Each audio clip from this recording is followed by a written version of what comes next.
ಬಂಧುಗಳೇ ನಮಸ್ಕಾರ. ನಾನು Annappa M G Kagodu, reiki grand master, life coach ಹಾಗೂ ಆಧ್ಯಾತ್ಮಿಕ ಚಿಂತಕರು.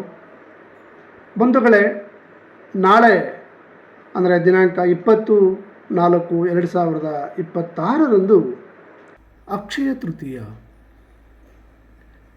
ಈ ಅಕ್ಷಯ ತೃತೀಯ ವೈಶಾಖ ಮಾಸದ ಶುಕ್ಲ ಪಕ್ಷದ ತೃತೀಯ ತಿಥಿ ಏನಿದೆ ಆ ದಿನವನ್ನು ಅಕ್ಷಯ ತೃತೀಯ ಅಂಥೇಳಿ ಕರಿತೀವಿ. ಹಿಂದೂ ಧರ್ಮದ ಪ್ರಕಾರ ಈ ಅಕ್ಷಯ ತೃತೀಯ ಏನಿದೆ ಅತ್ಯಂತ ಶುಭ ದಿನ. ಆ ದಿನ ಏನು ಒಳ್ಳೆಯದನ್ನು ಮಾಡ್ತಾ ಹೋಗ್ತೀವೋ ಅದು ಒಳ್ಳೆಯ ಮಾತು ಇರ್ಬೋದು, ಒಳ್ಳೆಯ ಕೆಲಸ ಇರ್ಬೋದು, ಒಂದು ವ್ಯಾಪಾರ ಇರ್ಬೋದು, ಅದೆಲ್ಲವನ್ನು ಆರಂಭ ಮಾಡೋದಕ್ಕೆ ಒಂದು ಶುಭಕರವಾದಂಥ ದಿನ. ಯಾಕೆ ಆ ದಿನವನ್ನು ಶುಭಕರ ದಿನ ಅಂತ ನಾವು ಕರಿತೀವಿ? ಏಕೆಂದರೆ ಯಾವುದೇ ಒಂದು ಸ್ಥಳಕ್ಕಾಗಲಿ ಯಾವುದೇ ಒಂದು ದಿನಕ್ಕಾಗಲಿ ಅದರದೇ ಆದಂಥ ಒಂದು ವಿಶೇಷವಾದಂಥ ಶಕ್ತಿ ಇರುತ್ತೆ. ಆ ದಿನವನ್ನು ನಾವು ಆಯ್ಕೆ ಮಾಡಿಕೊಂಡು ಆ ದಿನದಲ್ಲಿ ಒಳ್ಳೆಯ ಕೆಲಸವನ್ನು, ಒಳ್ಳೆಯ ಚಿಂತನೆಯನ್ನು, ಒಳ್ಳೆಯ ಸಂಕಲ್ಪವನ್ನು ಮಾಡೋದ್ರ ಮೂಲಕ ನಾವೇನು ಮಾಡ್ತಾ ಹೋಗ್ಬೋದು, ನಮ್ಮ ವ್ಯಾಪಾರದಲ್ಲಿ, ನಮ್ಮ ಜೀವನದಲ್ಲಿ ನಾವು ಅಕ್ಷಯವಾದಂತಹ ಸಮೃದ್ಧಿಯನ್ನು ಪಡೆಯೋದಕ್ಕೆ ಸಾಧ್ಯ ಆಗುತ್ತೆ. ಈ ಅಕ್ಷಯ ತೃತೀಯ ದಿನದ ಮಹತ್ವ ಏನು? ಆ ದಿನ ಯಾಕೆ ನಾವು ಅದನ್ನು ವಿಶೇಷವಾದಂಥ ದಿನ ಅಂತ ಕರಿತೀವಿ ಅಂತಂದರೆ, ನಮಗೆ ಗೊತ್ತಿದೆ 4 ಯುಗಗಳಿದ್ದಾವೆ. ಸತ್ಯಯುಗ, ತ್ರೇತಾಯುಗ, ದ್ವಾಪರ ಯುಗ, ಈಗ ನಾವೆಲ್ಲ ಜೀವಿಸ್ತಿರುವಂಥ ಇದು ಕಲಿಯುಗ. ಈ ಆರಂಭದ ಸತ್ಯಯುಗ ಏನಿದೆ ಅದು ಆರಂಭವಾದಂಥ ದಿನ ಈ ಅಕ್ಷಯ ತೃತೀಯ ದಿನ. ನಮಗೆಲ್ಲ ಗೊತ್ತಿದೆ, ಆ ಸತ್ಯಕಾಲದಲ್ಲಿ ಧರ್ಮ ಅನ್ನುವಂಥದ್ದು ಹೇಗೆ ಕುದುರೆಯ 4 ಕಾಲುಗಳ ಮೇಲೆ ನಿಂತ್ಕೊಳ್ಳುತ್ತೋ ಆ ರೀತಿಯಲ್ಲಿ ಸತ್ಯ, ಧರ್ಮ, ನ್ಯಾಯ ಅನ್ನುವಂಥದ್ದು ಜಗತ್ತಿನಲ್ಲಿ ತುಂಬಿಕೊಂಡಿತ್ತು. ಅಂತಹ ಒಂದು ಸತ್ಯಯುಗ ಆರಂಭವಾದಂಥ ದಿನ ಈ ಅಕ್ಷಯ ತೃತೀಯ. ಅನಂತರ ನಮಗೆ ಮಹಾಭಾರತದ ಕಾಲಕ್ಕೆ ಹೋದರೆ, ಮಹಾಭಾರತವನ್ನು ರಚನೆ ಮಾಡಿದಂತಹ ವ್ಯಾಸರು ಮಹಾಭಾರತವನ್ನು ಬರೆಯೋದಕ್ಕೆ ಆರಂಭ ಮಾಡಿದಂಥ ದಿನ ಈ ಅಕ್ಷಯ ತೃತೀಯ ದಿನ. ಜಗತ್ತಿನಲ್ಲಿಯೇ ಅತ್ಯಂತ ಶ್ರೇಷ್ಠವಾದಂಥ ಈ ಮಹಾಕಾವ್ಯವನ್ನು ವ್ಯಾಸರು ಈ ಅಕ್ಷಯ ತೃತೀಯ ದಿನ ಬರೆಯೋದಕ್ಕೆ ಆರಂಭ ಮಾಡಿದ್ರು ಅಂತೇಳಿ ತಿಳಿದು ಬರ್ತಾ ಹೋಗುತ್ತೆ. ಮಹಾಭಾರತದ ಒಂದು ಪ್ರಮುಖವಾದಂಥ ಘಟನೆ ಕೃಷ್ಣ ಮತ್ತು ಕುಚೇಲರ ಗೆಳೆತನ. ಬಡತನದ ಅತ್ಯಂತ ದುಸ್ಥಿತಿಯಲ್ಲಿದ್ದಂತಹ ಕುಚೇಲ ತನ್ನ ಆತ್ಮೀಯ ಗೆಳೆಯನಾಗಿದ್ದಂತಹ, ತನ್ನ ಬಾಲ್ಯದ ಗೆಳೆಯನಾದಂಥ ಕೃಷ್ಣನ ಮನೆಗೆ ಹೋಗ್ತಾನೆ. ಆ ದಿನ ಕೃಷ್ಣ ಕುಚೇಲನಿಗೆ ಅವನ ಐಶ್ವರ್ಯ ಸಿದ್ಧಿಸುವ ಹಾಗೆ ಅವನಿಗೆಲ್ಲ ಸಮೃದ್ಧಿಯನ್ನು ಕೂಡ ಕರುಣಿಸ್ತಾನೆ. ಆ ದಿನವೇ ಅಕ್ಷಯ ತೃತೀಯ ದಿನ. ಆದಿಶಂಕರಾಚಾರ್ಯರು ಕನಕದಾರ ಸ್ತೋತ್ರವನ್ನು ರಚನೆ ಮಾಡಿದಂಥ ದಿನ ಇದು. ಅದಲ್ಲದೆ ಮಹಾಲಕ್ಷ್ಮಿ ಎಲ್ಲರ ಮನೆಗೂ ಕೂಡ ಬರುವಂತಹ ದಿನ. ದೇವಾನುದೇವತೆಗಳು ತಾಯಿ ಮಹಾಲಕ್ಷ್ಮಿಯನ್ನು ಕೇಳ್ಕೊಳ್ತಾರೆ, ನೀನು ಯಾಕೆ ಶ್ರೀಮಂತರ ಮನೆಗೆ ಮಾತ್ರ ಹೋಗ್ತೀಯಾ? ಯಾಕೆ ನೀನು ಒಬ್ಬರ ಬಳಿಯೇ ಶಾಶ್ವತವಾಗಿ ನೆಲೆಸೋದಿಲ್ಲ ಅಂತ ಕೇಳಿದಾಗ ತಾಯಿ ಮಹಾಲಕ್ಷ್ಮಿ ಹೇಳ್ತಾಳೆ, ನಾನು ಎಲ್ಲಿ ಶಾಶ್ವತವಾಗಿ ನೆಲೆಸ್ತೀನೋ ಆ ವ್ಯಕ್ತಿಗೆ ಅಹಂಕಾರ ಬಂದುಬಿಡುತ್ತೆ. ಹಾಗಾಗಿ ನಾನು ಶಾಶ್ವತವಾಗಿ ಒಂದು ಕಡೆ ನೆಲೆಸೋದಿಲ್ಲ ಅಂತ ಹೇಳ್ತಾಳೆ. ಅಲ್ಲದೆ ಈ ಅಕ್ಷಯ ತೃತೀಯದ ದಿನ ನಾನು ಎಲ್ಲರ ಮನೆಗೂ ಕೂಡ ನಾನು ಬರ್ತೀನಿ. ಯಾರು ನನ್ನನ್ನು ಪೂಜಿಸ್ತಾರೋ ಅವರ ಎಲ್ಲರಿಗೂ ಹರಸಿ ಅವರ ಸಂಪತ್ತು ಅಕ್ಷಯವಾಗಲಿ ಅಂತ ಹಾರೈಸ್ತೀನಿ ಅಂತೇಳಿ ತಾಯಿ ಮಹಾಲಕ್ಷ್ಮಿ ವರವನ್ನು ನೀಡಿದಂಥ ದಿನ ಇದು. ಮಹಾಭಾರತದಲ್ಲಿ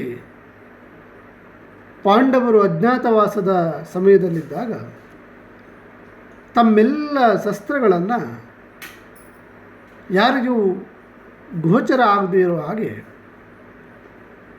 ಅವುಗಳನ್ನು ಮರೆಯಲ್ಲಿಟ್ಟಿರ್ತಾರೆ. ಅವುಗಳನ್ನು ಪುನಃ ವಾಪಸ್ಸು ಪಡೆದಂತಹ ದಿನ ಈ ಅಕ್ಷಯ ತೃತೀಯ. ಹಾಗೆ ವಿಷ್ಣು ಮತ್ತು ಲಕ್ಷ್ಮಿ ಭೂತಳದಲ್ಲಿರುವಂತಹ ಗಂಗೆಯಲ್ಲಿ ಸ್ನಾನ ಮಾಡಿ ಗಂಗೆಯನ್ನು ಪೂಜಿಸಿದಂತಹ ದಿನ ಈ ಅಕ್ಷಯ ತೃತೀಯ. ಹಾಗಾಗಿ ಗಂಗಾ ಸ್ನಾನ, ಆ ಸ್ನಾನವನ್ನು ಮಾಡೋದ್ರ ಮೂಲಕ ನಮ್ಮೆಲ್ಲ ಪಾಪಗಳನ್ನು ಕಳೆದುಕೊಳ್ಳುವಂತಹ ಒಂದು ಕ್ಷೇತ್ರ ಅಂತಂದರೆ ಅದು ಗಂಗಾ ನದಿಯ ಸ್ನಾನ. ಹೀಗೆ ಪವಿತ್ರವಾದಂತಹ ಈ ದಿನವನ್ನು, ಈ ಅಕ್ಷಯ ತೃತೀಯ ದಿನವನ್ನು ನಾವು ಸಂಪತ್ತಿನ ಸಮೃದ್ಧಿಗಾಗಿ, ಸಂಪತ್ತಿನ ಏಳಿಗೆಗಾಗಿ ನಾವು ಈ ದಿನವನ್ನು ಅತ್ಯಂತ ಪವಿತ್ರ ಅಂತ ಭಾವಿಸ್ತೀವಿ. ಇನ್ನು ಈ ಕಲಿಯುಗದಲ್ಲಿ ನೋಡಿದಾಗ ಬಸವಣ್ಣನವರು ಹುಟ್ಟಿದಂಥ ಒಂದು ಪವಿತ್ರವಾದಂಥ ದಿನ, ಕಾಯಕವೇ ಕೈಲಾಸ ಅನ್ನುವಂಥ ಒಂದು ಜನವಾಣಿಯನ್ನು ಕೊಟ್ಟಂಥವರು ಬಸವಣ್ಣನವರು.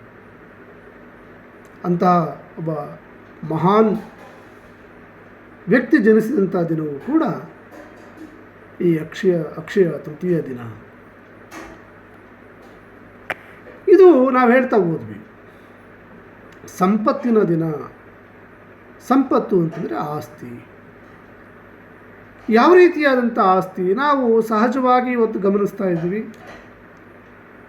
ಅಕ್ಷಯ ತೃತೀಯ ಅಂದ ತಕ್ಷಣ ನಮಗೆ ಆ ದಿನ ಬಂಗಾರವನ್ನು ತೆಗೆದುಕೊಳ್ಬೇಕು. ಹಾಗಾಗಿ ಎಲ್ಲ ಬಂಗಾರದ ಅಂಗಡಿಗಳಲ್ಲಿ, ಜ್ಯುವೆಲರಿ ಶಾಪ್ಗಳಲ್ಲಿ ಜನ ಮುತ್ಕೊಬಿಟ್ಟಿರ್ತಾರೆ. ಯಾಕೆಂದರೆ ಅಲ್ಲಿರುವಂತಹ ಲಕ್ಷ್ಮಿಯನ್ನು ತಮ್ಮ ಮನೆಗೆ ಕರ್ಕೊಂಡು ಬಂದು ತಮ್ಮ ಮನೆಯಲ್ಲಿರುವಂತಹ ಲಕ್ಷ್ಮಿಯನ್ನು ಸಂತೃಪ್ತಗೊಳಿಸಬೇಕು. ಅಂದರೆ ಬಂಗಾರವನ್ನು ಕೊಳ್ಳೋದ್ರ ಮೂಲಕ ನಮ್ಮ ಸಂಪತ್ತನ್ನು ಅಭಿವೃದ್ಧಿ ಮಾಡ್ಕೊಳ್ಳೋದಷ್ಟೇ ಅಲ್ಲ, ಬೇರೆ ಬೇರೆ ರೀತಿಯಾದಂಥ ಸಂಪತ್ತು ನಮ್ಮ ಬಳಿ ಇದೆ. ಸೊ ಇಲ್ಲಿ ಸಂಪತ್ತನ್ನು ನಾನು 4 ಸಂಪತ್ತುಗಳಾಗಿ ವಿಂಗಡಿಸ್ತೀನಿ. ಮೊದಲನೆಯದು ಭೌತಿಕ ಸಂಪತ್ತು, ಎರಡನೆಯದು ಬೌದ್ಧಿಕ ಸಂಪತ್ತು, ಮೂರನೆಯದು ಮಾನಸಿಕ ಸಂಪತ್ತು, ಐದನೆಯದು ಆಧ್ಯಾತ್ಮಿಕ ಸಂಪತ್ತು. ನಾವೆಲ್ಲ ಭಾಳಷ್ಟು ಜನ ತಿಳ್ಕೊಂಡಿರೋದು ಏನಪ್ಪ ಅಂದರೆ, ನಮ್ಮಲ್ಲಿರುವಂತಹ ಭೌತಿಕ ಸಂಪತ್ತು ಎಷ್ಟು ಇದೆ, ಎಷ್ಟು ಮಟ್ಟಿಗಿದೆ, ಅದರ ಆಧಾರದ ಮೇಲೆ ನಾವೇನು ಮಾಡ್ಕೊಳ್ತಾ ಇದ್ದೀವಪ್ಪ ಅಂದರೆ, ನಾವು ನೆಮ್ಮದಿನೋ ಶ್ರೀಮಂತಿಕೆಯನ್ನು, ನಮ್ಮ ಜೀವನದ ಒಂದು ವೈಭವವನ್ನು ನಾವು ಲೆಕ್ಕ ಹಾಕ್ತಾ ಇದ್ದೀವಿ. ಮೊದಲನೇ ನೋಡಿ, ಭೌತಿಕ ಸಂಪತ್ತು ಯಾವುದು ಯಾವುದು ನಮ್ಮ ಕಣ್ಣಿಗೆ ಕಾಣಿಸ್ತಾ ಇದೆಯೋ, ಯಾವುದನ್ನು ನಾವು ಮಾರಾಟ ಮಾಡ್ಬೋದು, ಯಾವುದು ನಮಗೆ ಈ ನಮ್ಮೆಲ್ಲ ಆಸೆಗಳನ್ನು ಈಡೇರಿಸುತ್ತೆ ಅಂತ ನಾವು ಅಂದ್ಕೊಳ್ತಾ ಇದ್ದೀವೋ, ಅದು ಹಣ ಇರಬಹುದು, ನಾವು ಸಂಪಾದನೆ ಮಾಡುವಂತಹ ದುಡಿಮೆಯ ಪ್ರತಿಫಲವಾಗಿ ಸಿಗ್ತಾ ಇರುವಂತಹ ನಮ್ಮ ಸಂಬಳ ಇರ್ಬೋದು, ಕೂಲಿ ಇರ್ಬೋದು, ನಮ್ಮ ಮನೆ, ನಾವು ಬಳಸುವಂಥ ವಾಹನಗಳು, ನಮ್ಮಲ್ಲಿರುವಂತಹ ಒಡವೆ, ಇವೆಲ್ಲವುಗಳು ಕೂಡ ಭೌತಿಕವಾದಂತಹ ಸಂಪತ್ತು ಅನಿಸ್ಕೊಳ್ಳುತ್ತೆ. ಹಾಗಾದರೆ ಈ ಭೌತಿಕ ಸಂಪತ್ತು ಬೇಡವಾ? ಖಂಡಿತವಾಗಿಯೂ ಕೂಡ ಬೇಕು. ನಾವು ಹೇಳ್ಬೋದು, ಬರೀ ಹಣ ಅಂತ ಇದ್ದರೆ ಏನು ಬಂದುಬಿಡತ್ತೆ, ಹಣ ನೆಮ್ಮದಿ ತಂದು ಕೊಟ್ಬಿಡತ್ತೆ ನಮಗೆ, ಹಣ ಇಲ್ಲದೆ ಇರುವಂಥ ಬಡವ ನೆಮ್ಮದಿಯಾಗಿದ್ದಾನೆ. ಆದರೆ ಜೀವನ ನಡೆಸ್ಕೊಳ್ಳೋದಕ್ಕೆ ನಮಗೆ ಹಣ ಅತ್ಯಂತ ಅವಶ್ಯಕ. ಹಣ ಇಲ್ಲದೆ ಹೋದರೆ ಜೀವನ ನಡೆಯಲ್ಲ. ನಾವು ಈ ಭೌತಿಕ ಸಂಪತ್ತನ್ನು ಸಂಪಾದಿಸಬೇಕು, ಅದು ನಮ್ಮ ಆಸೆಗಳನ್ನು ಪೂರೈಸಬೇಕು. ಹಾಗಾಗಿ ಈ ರೀತಿಯ ಎಲ್ಲ ಸಂಪತ್ತನ್ನು ನಾವೇನು ಮಾಡ್ತೀವಿ? ಭೌತಿಕ ಸಂಪತ್ತು, ಭೌತಿಕ ಆಸ್ತಿ ಅಂತ ಕರಿತಾ ಹೋಗ್ತೀವಿ. ಇನ್ನು ಎರಡನೇದು ನೋಡಿ, ಎರಡನೇದು ಬೌದ್ಧಿಕ ಸಂಪತ್ತು. ಬೌದ್ಧಿಕ ಸಂಪತ್ತು ಅಂತಂದರೆ ನಾವೆಲ್ಲರೂ ಕೂಡ ಕೆಲವರು ಅಕ್ಷರಾಭ್ಯಾಸವನ್ನು ಮಾಡಿ ವಿದ್ಯಾವಂತರಾಗಿರ್ಬೋದು, ಕೆಲವರು ಓದದೇನೆ ಅಕ್ಷರಸ್ಥರಾಗದೇನೆ ತಮ್ಮ ಜೀವನದಲ್ಲಿ ನಡೆದಿರುವಂಥ ಅನುಭವಗಳನ್ನು ಅವರು ಪಡಿತಾ ಆ ಅನುಭವಗಳ ಮೂಲಕ ಅವರು ಜ್ಞಾನವಂತರು, ಬುದ್ಧಿವಂತರು ಕೂಡ ಆಗೋದಕ್ಕೆ ಅವಕಾಶ ಇದೆ.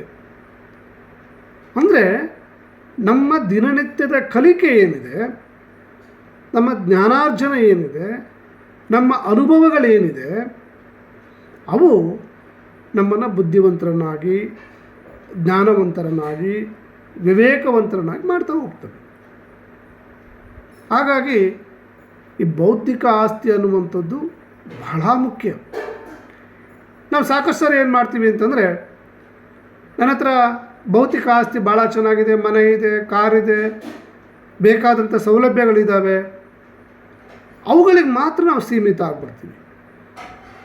ಈ ಬೌದ್ಧಿಕ ಆಸ್ತಿಯ ಕುರಿತಾಗಿ ನಾವು ಯೋಚನೆ ಮಾಡೋದೇ ಇಲ್ಲ. ಸಾಕಷ್ಟು ಸಾರಿ ನಾವು ಹೇಳ್ತೀವಿ, ಇದಕ್ಕೆ ಸಮಯ ಇಲ್ಲ ನನಗೆ ಓದೋದಕ್ಕೆ ಅಥವಾ ಹೊಸದನ್ನು ಕಲಿಯೋದಕ್ಕೆ. ಯಾಕೆಂದರೆ ನಾವು ಆ ಭೌತಿಕ ಸಂಪತ್ತಿನ ಮೇಲೆ ಅವಲಂಬಿತರಾಗ್ಬಿಟ್ಟಿರ್ತೀವಿ. ನೀವೇನೇ ಸಂಪತ್ತನ್ನು ಕ್ರೋಢೀಕರಿಸ್ರಿ, ಪ್ರತಿನಿತ್ಯವೂ ಕೂಡ ನಿಮ್ಮ ಬೌದ್ಧಿಕ ಸಂಪತ್ತು ಕೂಡ ಎತ್ತರಕ್ಕೆ ಹೋಗ್ತಾ ಹೋಗಬೇಕು. ಅದಕ್ಕಾಗಿ ನಾವೊಂದಿಷ್ಟು ಸಮಯವನ್ನು ಅದಕ್ಕೆ ಮೀಸಲಾಗಿಡಬೇಕು, ಅದಕ್ಕೊಂದಿಷ್ಟು ನಮ್ಮ ಹಣವನ್ನು ಮೀಸಲಾಗಿಡಬೇಕು. ಕಲಿಕೆ ನಿರಂತರವಾಗಿರಬೇಕು. ಯಾವಾಗ ನಾವು ಕಲಿಯೋದನ್ನು ನಿಲ್ಲಿಸ್ತೀವೋ ಆಗ ನಾವು ಬೆಳವಣಿಗೆಯನ್ನು ಹೊಂದೋದಕ್ಕೆ ಸಾಧ್ಯ ಇಲ್ಲ. ಹಾಗಾಗಿ ಬೌದ್ಧಿಕ ಆಸ್ತಿಯನ್ನು ಹೆಚ್ಚಳ ಮಾಡಿಕೊಳ್ಳೋದು ಕೂಡ ಬಹಳ ಅವಶ್ಯಕವಾದಂಥದ್ದು. ಇನ್ನು ಮೂರನೇದು, ನಾನು ಆಗಲೇ ಹೇಳಿದ ಹಾಗೆ ಮಾನಸಿಕ ಸಂಪತ್ತು ಅಥವಾ ಮಾನಸಿಕ ಆಸ್ತಿ. ಮನಸ್ಸು ಅನ್ನುವಂಥದ್ದು ಬಹಳ ಪ್ರಮುಖವಾದಂತಹ ಒಂದು ಆಸ್ತಿ ಇದೆ, ಎಲ್ಲ ಆಸ್ತಿಗಳಿಗಿಂತಲೂ ಕೂಡ.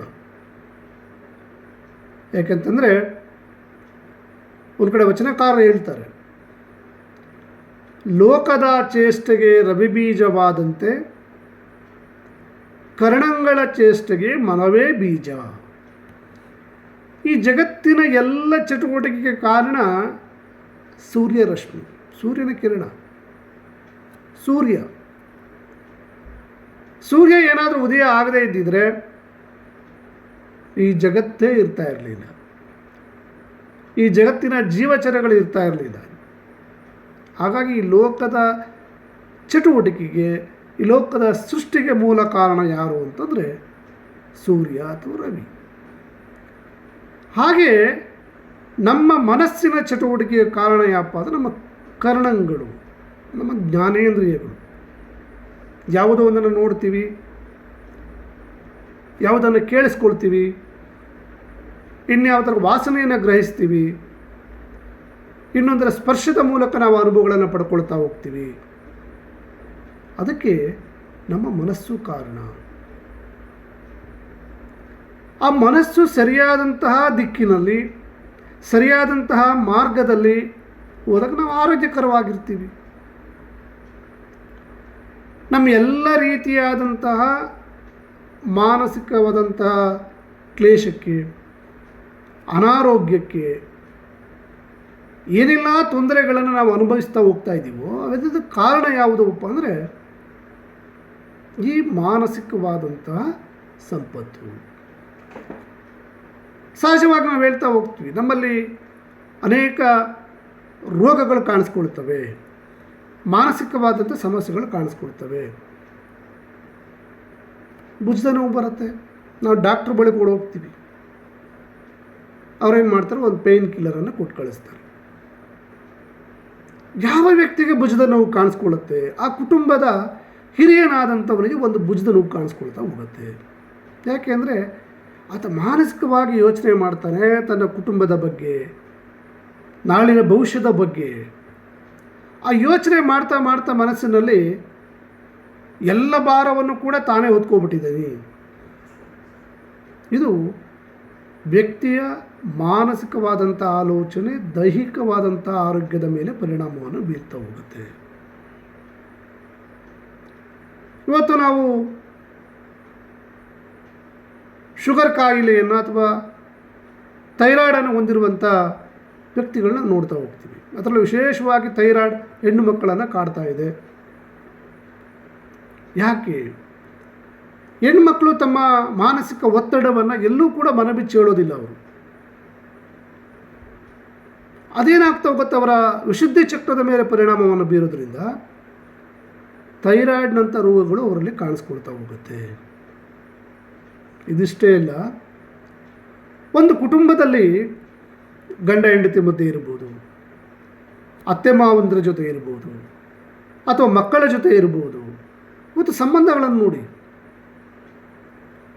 ತಂದೆ ತಾಯಿಗಳು ಹೇಳ್ತಾರೆ, ಅಯ್ಯೋ ನಮ್ಮ ಮಕ್ಕಳು ನಮ್ಮನ್ನು ಅರ್ಥ ಮಾಡ್ಕೊಳ್ತಾ ಇಲ್ಲ. ಮಕ್ಕಳು ಹೇಳ್ತಾರೆ, ನಮ್ಮ ತಂದೆ ತಾಯಿಗಳು ನಮ್ಮನ್ನು ಅರ್ಥ ಮಾಡ್ಕೋತಾ ಇಲ್ಲ. ಯಾಕೆ ಅಂತಂದರೆ ನಮ್ಮ ಮಾನಸಿಕವಾದಂತಹ ಸಂಪತ್ತನ್ನು ನಾವು ಸರಿಯಾಗಿ ಫೋಕಸ್ ಮಾಡ್ತಾ ಇಲ್ಲ. ನಾವು ಹೆಚ್ಚಿನ ಗಮನವನ್ನು ಎಲ್ಲಿ ಕೊಡ್ತಾ ಇದ್ದೀವಿ? ಒಂದು ಕಡೆಗೆ ನಮ್ಮ ಭೌತಿಕವಾದಂಥ ಸಂಪತ್ತಿನ ಕಡೆ ಗಮನ ಕೊಡ್ತಾ ಇದ್ದೀವಿ, ಇನ್ನೊಂದು ಕಡೆಗೆ ನಮ್ಮ ಬೌದ್ಧಿಕವಾದಂಥ ಸಂಪತ್ತಿನ ಕಡೆ ಗಮನ ಕೊಡ್ತಾ ಇದ್ದೀವಿ. ಆದರೆ ನಮ್ಮ ಈ ಮಾನಸಿಕ ಸಂಪತ್ತಿನ ಕಡೆ ನಾವು ಹೆಚ್ಚು ಗಮನವನ್ನು ಕೊಡ್ತಾ ಇಲ್ಲ. ಈ ಮಾನಸಿಕ ಸಂಪತ್ತು ಯಾವಾಗ ಅಸಮತೋಲನ ಆಗುತ್ತೋ, ಅದನ್ನು ನಾವು ಯಾವಾಗ ಸರಿಯಾಗಿ ಕಾಪಾಡ್ಕೊಳ್ಳೋದಿಲ್ವೋ, ಈಗ ನಾವು ಹೇಳ್ತಾ ಹೋಗ್ತೀವಿ, ಯಾವುದೋ ಒಂದು ಕಚೇರಿಯಲ್ಲಿ ಕೆಲಸ ಮಾಡ್ತಾ ಇದ್ದೀರಾ ನೀವು, ಅಲ್ಲಿನ ಪರಿಸರ ಸರಿ ಇಲ್ಲ, ಅಥವಾ ನಮ್ಮ ಮೇಲಾಧಿಕಾರಿಗಳು ನಮಗೆ ಸರಿಯಾಗಿ ಸ್ಪಂದಿಸ್ತಾ ಇಲ್ಲ, ಅಥವಾ ನಮಗೆ ಅವರು ಕಿರುಕುಳವನ್ನು ಕೊಡ್ತಾ ಇದ್ದಾರೆ. ಯಾಕೆ ಆ ರೀತಿಯಾದಂಥ ಒಂದು ವಾತಾವರಣ ನಿರ್ಮಾಣ ಆಗ್ತಾ ಇದೆ? ಅಲ್ಲಿ ನಾವು ಮಾನಸಿಕವಾಗಿ ಸರಿಯಾಗಿ ಯೋಚನೆ ಮಾಡ್ತಾ ಇಲ್ವಾ? ನಮ್ಮ ಮಾನಸಿಕವಾದಂತಹ ಸಾಮರ್ಥ್ಯ ಎಲ್ಲಿ ಹಾಗಾದರೆ ಕಡಿಮೆ ಆಗಿದೆ? ಹಾಗಾಗಿ ಈ ಮಾನಸಿಕವಾದಂಥ ಸಂಪತ್ತನ್ನು ಕೂಡ ನಾವು ಹೆಚ್ಚು ಮಾಡ್ಕೋಬೇಕು. ಇನ್ನು ನಾಲ್ಕನೆಯದು ಆಧ್ಯಾತ್ಮಿಕ ಸಂಪತ್ತು. ನೋಡಿ, ಇವೆಲ್ಲವುಗಳು ಕೂಡ ಲೌಕಿಕ ಜೀವನಕ್ಕೆ ಸಂಬಂಧಪಟ್ಟಂಥವು. ಅಂದರೆ ನಾನು ಜೀವನ ಮಾಡುವಂಥ ರೀತಿ, ಆ ಜೀವನ ಮಾಡೋದಕ್ಕೆ ನಾನು ಹೇಗೆಲ್ಲ ಸಂಪಾದನೆ ಮಾಡಬೇಕು, ಆ ಸಂಪಾದನೆ ಮಾಡಿದ್ದನ್ನು ಹೇಗೆ ನಾನು ಬಳಕೆ ಮಾಡಿಕೊಂಡು ಒಂದು ಉತ್ತಮವಾದಂಥ ಜೀವನ ಮಾಡಬೇಕು ಅನ್ನುವಂಥದ್ದು ಈ ಮೇಲಿನ 3 ಸಂಪತ್ತುಗಳು ನಮಗೆ ಉಪಯೋಗ ಆಗ್ತಾ ಹೋಗ್ತವೆ. ಇನ್ನು 4ನೇದಿದೆ ಆಧ್ಯಾತ್ಮಿಕ ಸಂಪತ್ತು. ಸಾಕಷ್ಟು ಜನಕ್ಕೆ ಅಧ್ಯಾತ್ಮ ಅಂದ ತಕ್ಷಣ ಅದು ನಮ್ಮಂಥ ಸಂಸಾರಿಗಳಿಗೆಲ್ಲ, ಅಥವಾ ಅದನ್ನು ಸಾಮಾನ್ಯ ಜನ ತಿಳ್ಕೊಬೇಕಾದಂಥ ಅವಶ್ಯಕತೆ ಇಲ್ಲ. ಅದೇನಿದ್ರೂ ಸನ್ಯಾಸಿಗಳಿಗೆ, ಋಷಿಮುನಿಗಳಿಗೆ, ದೇವಸ್ಥಾನ ಅಥವಾ ಇನ್ನೊಂದು ಕಡೆ ಪೂಜೆ ಮಾಡುವಂಥವರಿಗೆ ಈ ರೀತಿಯಾದಂಥ ಒಂದು ತಿಳುವಳಿಕೆ ನಮ್ಮ ಜನರಲ್ಲಿದೆ. ಒಂದು ಕಾಲದಲ್ಲಿ ಜೀವನದ ಒಂದು ಭಾಗವಾಗಿದ್ದಂತಹ ಈ ಅಧ್ಯಾತ್ಮ ಅನ್ನುವಂಥದ್ದು ಇವತ್ತು ಜನರಿಗೆ ಅದು ಬೇರೆ ಬೇರೆ ಕಾರಣಗಳಿಗೆ ಏನಾಗೋಗ್ಬಿಟ್ಟಿದೆ ಅಂದರೆ ಇದನ್ನು ಇವರು ಮಾತ್ರ ನಿರ್ವಹಣೆ ಮಾಡಬೇಕು, ಇವರು ಮಾತ್ರ ಇದನ್ನು ಕಲಿಬೇಕು ಅನ್ನುವಂಥ ಒಂದು ಮನಸ್ಥಿತಿ ನಮ್ಮಲ್ಲಿ ಬಂದು ಹೋಗ್ಬಿಟ್ಟಿದೆ. ಅದಕ್ಕೆ ಕಾರಣ ಬೇರೆ ಬೇರೆ ಇದೆ. ಪಾಶ್ಚಾತ್ಯರ ಶಿಕ್ಷಣ ಇರ್ಬೋದು,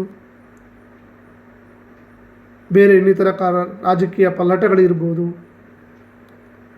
ಆದರೆ ಇವತ್ತು ನಾವು ತಿಳ್ಕೋಬೇಕಾಗಿದ್ದೇನಿದೆ, ಈ ಆಧ್ಯಾತ್ಮಿಕ ಸಂಪತ್ತು ಅನ್ನುವಂಥದ್ದು ಇದು ಬಹಳ ಮುಖ್ಯವಾದಂಥದ್ದು. ಎಲ್ಲರೂ ಕೂಡ ಇದನ್ನು ಗಳಿಸಬೇಕು. ಈ ಆಧ್ಯಾತ್ಮಿಕ ಸಂಪತ್ತನ್ನು ನಾವು ಎಷ್ಟು ಗಳಿಸ್ತಾ ಹೋಗ್ತೀವೋ ಅಷ್ಟಷ್ಟು ಜೀವನ ನಮಗೆ ಸುಂದರವಾಗಿರುತ್ತೆ, ನೆಮ್ಮದಿಯಾಗಿರುತ್ತೆ. ಆ ಆನಂದವನ್ನು ನಾವು ಪಡೆಯೋದಕ್ಕೆ ಸಾಧ್ಯ ಆಗ್ತಾ ಹೋಗುತ್ತೆ. ಹಾಗಾದರೆ ಇದಕ್ಕೇನು ಮಾಡೋದು? ಹೋಗಿ ಎಲ್ಲಾದರೂ ಕಾಡಲ್ಲಿ ಹೋಗಿ ತಪಸ್ ಮಾಡೋದ ನಾವು ಕೂತ್ಕೊಂಡು? ಹಾಗಾದರೆ ಗಂಡ ಹೆಂಡತಿ ಮಕ್ಕಳು ಇವ್ರನ್ನೆಲ್ಲ ಬಿಟ್ಬಿಟ್ಟು ಹೋಗ್ಬಿಡೋದ? ಅದು ಆಗದೇ ಇರುವಂಥದ್ದು. ಈ ಕಲಿಯುಗದಲ್ಲಿ ಸಂಸಾರ ಸಮೇತರಾಗಿ ನಾವು ಈ ಅಧ್ಯಾತ್ಮದ ಆನಂದವನ್ನು ಪಡೆಯೋದಕ್ಕೆ ಸಾಧ್ಯ ಇದೆ.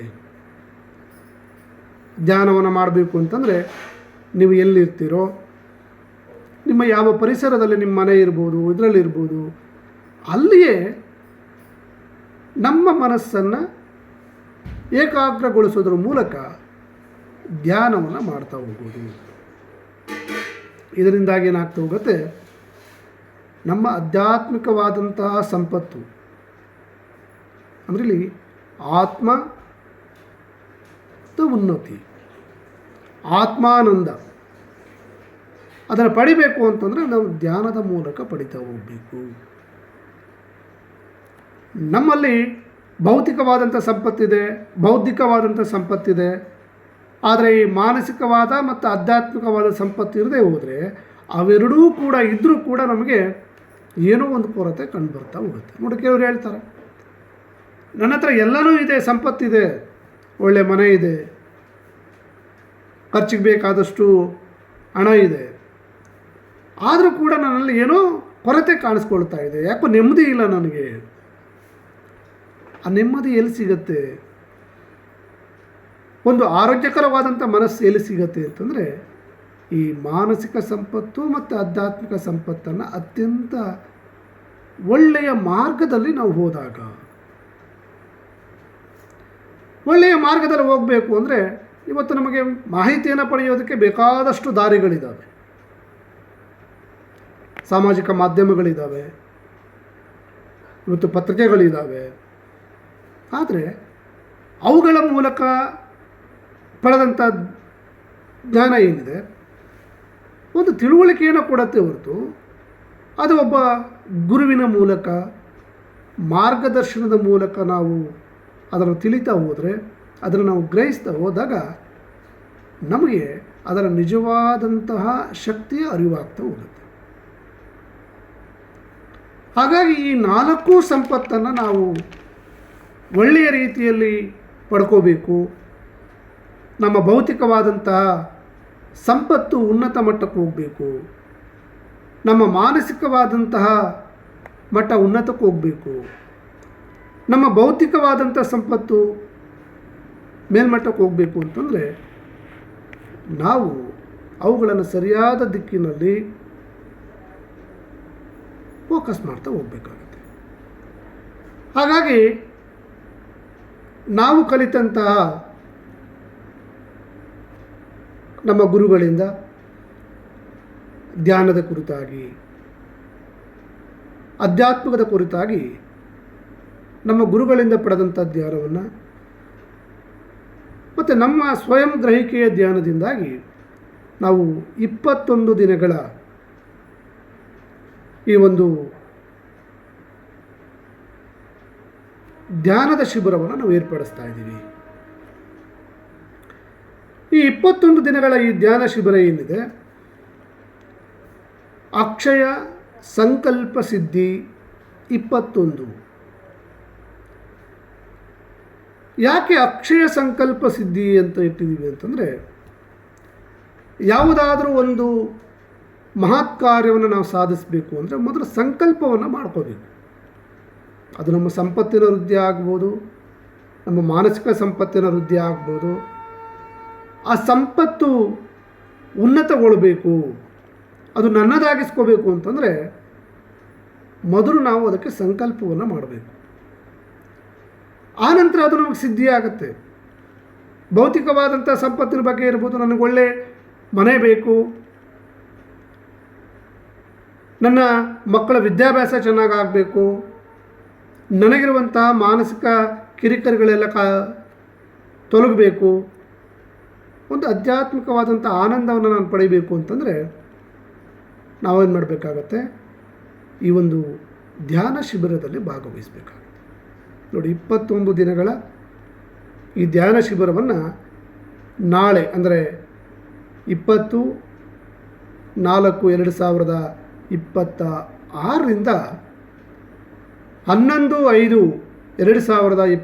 11/5/2026 ಅಂದರೆ 21 ದಿನಗಳ ಕಾಲ ಪ್ರತಿದಿನ ಬೆಳಗ್ಗೆ 5:30ರಿಂದ 6 ಗಂಟೆಯವರೆಗೆ ಅರ್ಧ ಗಂಟೆ ನಿಮ್ಮ ಸಮಯವನ್ನು ನಮಗಾಗಿ ಮೀಸಲಿಡಿ. ಇದಕ್ಕೆ ಯಾವುದೇ ರೀತಿಯಾದಂತಹ ಶುಲ್ಕವನ್ನು ನಾವು ಭರಿಸ್ತಾ ಇಲ್ಲ. ಸಂಪೂರ್ಣವಾಗಿ ಉಚಿತವಾದಂಥ ಒಂದು ಧ್ಯಾನ ಶಿಬಿರ ಇದು. ನಾನು ನಿಮಗೆ ಕೇಳ್ತಾ ಇರೋದಿಷ್ಟೇ, ನಿಮ್ಮ ಸಮಯವನ್ನು ನಮಗಾಗಿ ಇಡಿ. ನೀವು ಕೊಡ್ತಾ ಇರುವಂಥ ಕಾಣಿಕೆ ಯಾವುದಪ್ಪ ಅಂದರೆ ನಿಮ್ಮ ಸಮಯ. ಪ್ರತಿದಿನ ಬೆಳಗ್ಗೆ 5:30ರಿಂದ 6 ಗಂಟೆಯವರೆಗೆ ಆ ನಿಮ್ಮ ಸಮಯವನ್ನು ವಿನಿಯೋಗಿಸೋದ್ರ ಮೂಲಕ ಈ ಅದ್ಭುತವಾದಂತಹ ಧ್ಯಾನದ ಯಾತ್ರೆಯಲ್ಲಿ ನೀವೆಲ್ಲರೂ ಕೂಡ ನಮ್ಮ ಜೊತೆಗಿರಿ. ತಪ್ಪದೆ ಎಲ್ಲರೂ ಕೂಡ ಭಾಗವಹಿಸಿ. ನಾಳೆಯ ಅಕ್ಷಯ ತೃತೀಯ ದಿನದ ಶುಭಾಶಯಗಳನ್ನು ಎಲ್ಲರಿಗೂ ಕೋರ್ತಾ ಒಳ್ಳೆಯ ಮಾತನ್ನಾಡೋಣ, ಅದು ಕೂಡ ಅಕ್ಷಯ ಆಗತ್ತೆ. ಒಳ್ಳೆಯ ಕೆಲಸಗಳನ್ನು ಮಾಡೋಣ, ಅದು ಕೂಡ ಅಕ್ಷಯ ಆಗತ್ತೆ. ಎಲ್ಲರಿಗೂ ಕೂಡ ಮತ್ತೊಮ್ಮೆ ಅಕ್ಷಯ ತೃತೀಯದ ಶುಭಾಶಯನ್ನು ಕೋರ್ತಾ ನಾಳೆ ಬೆಳಗ್ಗೆ ನಡೆಯುವಂಥ ಧ್ಯಾನ ಶಿಬಿರದಲ್ಲಿ ನೀವೆಲ್ಲರೂ ಕೂಡ ಭಾಗವಹಿಸಿ ಅಂತ ಹೇಳ್ತಾ ಈ ಕಾರ್ಯಕ್ರಮ ಮುಗಿಸ್ತಾ ಇದ್ದೀನಿ. ಧನ್ಯವಾದಗಳು.